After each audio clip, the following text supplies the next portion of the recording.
Now let's look at this figure 17-32.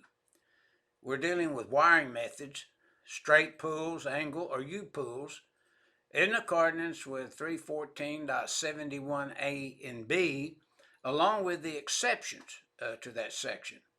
Now, we show a pull box or junction box there, and let's just look at that conduit at the top to the right.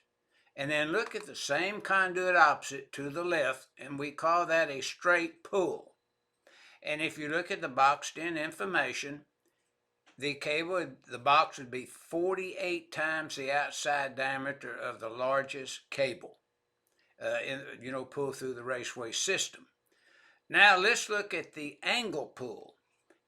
Again, let's just review the top conduit to the right, top of the box, and angle it like a 90-degree bend in your conduit, or excuse me, your conductor, and bring it down to the conduit at the bottom left-hand side of the box, and that would be an angle pull. And then say you, from the conduit now at the bottom to the left of the box, make a U-pull over to the box, or excuse me, the conduit connected to the box to the right, and that would be a U-pull.